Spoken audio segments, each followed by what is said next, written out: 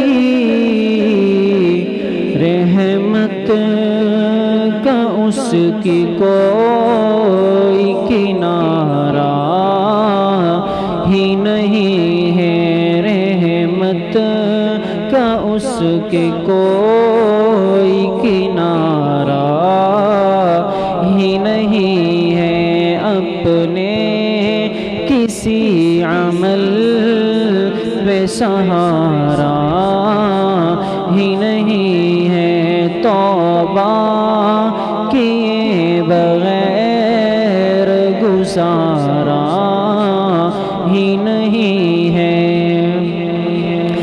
ایسا ہے کون عالم فانی میں فقیر ایسا ہے کون عالم فانی میں فقیر جو زندگی کے کھیل میں ہارا ہی نہیں ہے جو زندگی کے کھیل میں ہارا ہی نہیں ہے اپنے کسی عمل پہ سہارا ہی نہیں ہے اپنے کسی عمل پہ سہارا ہی نہیں ہے توبہ کیے بغیر گزارا ہی نہیں ہے توبہ کیے بغیر گزارا ہی نہیں ہے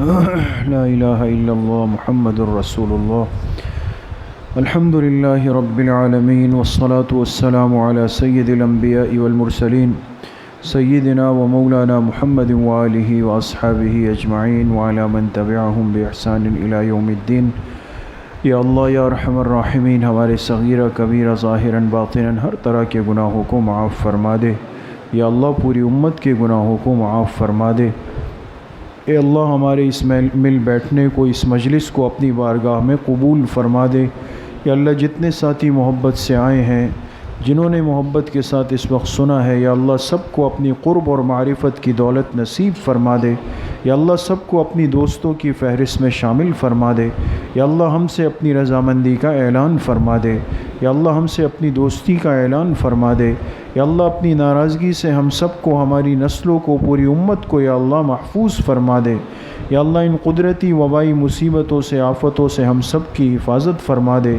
یا اللہ اپنی ذات کے ساتھ خصوصی تعلق جوڑ نسبت نصیب فرما دے ظاہر اور باطن کی گندگیوں سے گناہوں سے برائیوں سے نجاستوں سے خباثتوں سے یا اللہ ہم سب کی حفاظت فرما دے یا اللہ اپنے عقیدہ ایمان اعمال اخلاق کی اصلاح کی توفیق نصیب فرما دے حضور علیہ الصلاۃ والسلام کی صحیح اور سچی محبت نصیب فرما دے ساری زندگی اتباع سنت میں گزارنے کی توفیق نصیب فرما دے یا اللہ کلمے والی زندگی اور کلمے والی موت نصیب فرما دے یا اللہ بے دینی سے ہم سب کی حفاظت فرما دے بے حیائی سے بے حجابی سے بے ستری سے یا اللہ پوری امت کی حفاظت فرما دے یا اللہ اس امت کی مستورات کو بے حیائی سے محفوظ فرما دے ہمارے گھروں کے ماحول کو یا اللہ تبدیل فرما دے۔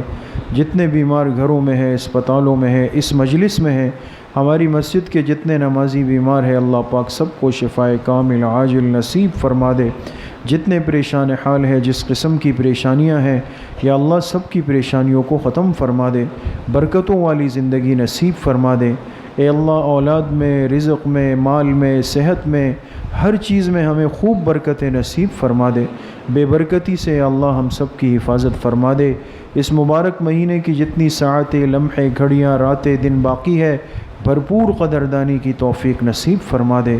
یا اللہ ابھی تک جو ٹوٹے پھوٹے اعمال اپنی کوشش سے کیے ہیں، اے اللہ اس کو اپنی شان کے مطابق قبول فرما دے۔ یا اللہ تیسرا اور آخری عشرہ ہے جو عتق من النار ہے، جہنم سے آگ سے خلاصی کا عشرہ ہے۔ اے اللہ ہم سب تیرے سامنے اسی لیے بیٹھے ہیں، ہاتھ اٹھائے ہیں۔ اے اللہ ہم سب کے لیے، ہمارے بڑوں کے لیے، چھوٹوں کے لیے، نسلوں کے لیے، اے اللہ جہنم سے خلاصی کا فیصلہ فرما دے۔ اے اللہ ہمارے لیے مغفرت کا، بخشش کا فیصلہ فرما دے۔ اے اللہ بلا حساب و کتاب جنت میں داخل کرنے کا فیصلہ فرما دے۔ قیامت کی ذلت اور رسوائی سے اللہ ہم سب کی حفاظت فرما دے۔ جتنے مرحومین مرحومات دنیا سے چلے گئے سب کی مغفرت فرما دے۔ جان مال عزت آبرو ایمان کی یا اللہ حفاظت فرما دے۔ اے اللہ ہماری دعاؤں کو اپنے فضل و کرم سے، فضل و رحمت سے اپنی بارگاہ میں قبول اور منظور فرما دے۔ وصلی اللہ وسلم علی نبینا محمد وآلہ وصحبہ اجمعین برحمتہ۔